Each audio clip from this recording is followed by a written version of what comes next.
Well, good morning, everyone. I love this format because it's creating a bit of a sense of urgency. So, ending homelessness in 5 minutes or less.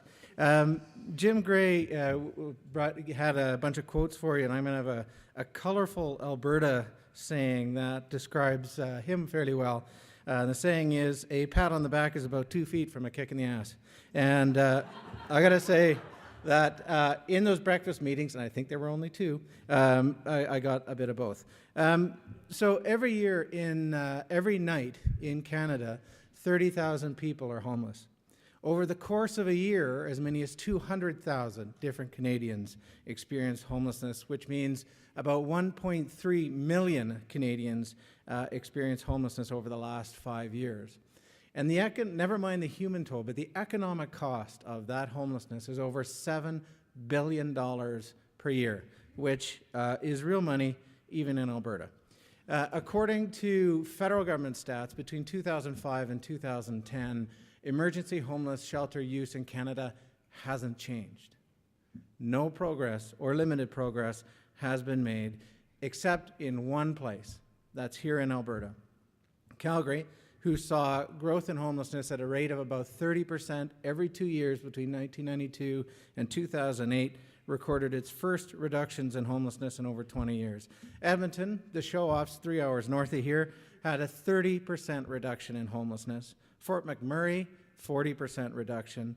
Lethbridge in southeastern Alberta, a 60% reduction in overall homelessness and a 90% reduction in street homelessness. All of that has translated into a 16% province-wide reduction in homelessness in Alberta in less than 4 years, right? So what's happened? All of these communities and the province shifted their focus from managing homelessness to ending it. The traditional response to homelessness, and you'll all be familiar with this, the traditional response to homelessness is if you see a bunch of people that are homeless in a community, you create a shelter.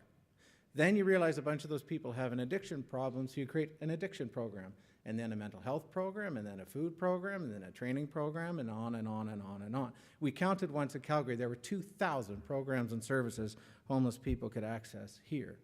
But what that creates is this uncoordinated, disconnected series of crisis responses. And for funders, this means a growing money pit of desperate need, perpetual crisis response, and no end in sight. As Jim said, Calgary was the first city in Canada to build a 10-year plan to end homelessness. And Jim, in every respect, is really the unsung hero of that effort. Because Jim, quite rightly enraged by that 60 Minutes bum fight video, which I would encourage you to Google. It is pretty terrifying. You know, in the fall of 2006, he and some of the business leaders and funders that he gathered at the Petroleum Club for breakfast said, you know, we've got a problem getting worse and worse.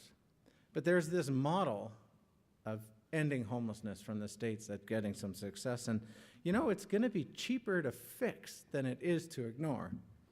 So with these business leaders and funders and a pat in the back and a kick in the ass, Jim said, well, what are we waiting for? And the Calgary Committee to End Homelessness was born, led by Steve Snyder, followed quickly by Calgary's 10-year plan to end homelessness.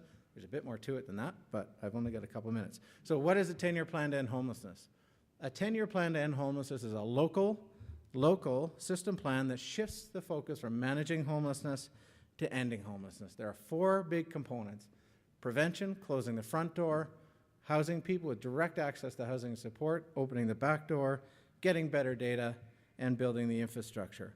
And at the heart of all 10-year plans to end homelessness is this transformative philosophy of housing first. So within that session, within that group of, within those emergency responses, we also would say you had to get better from your addiction. You had to deal with your other issues before you get into an apartment. Housing first moves people directly into apartment. In all successful 10-year plans, you see 5 conditions of collective success outlined in the collective impact model. A collective agenda, ending homelessness, the whole system of care begins to reorient itself to a common agenda. Shared management, a homeless management information system.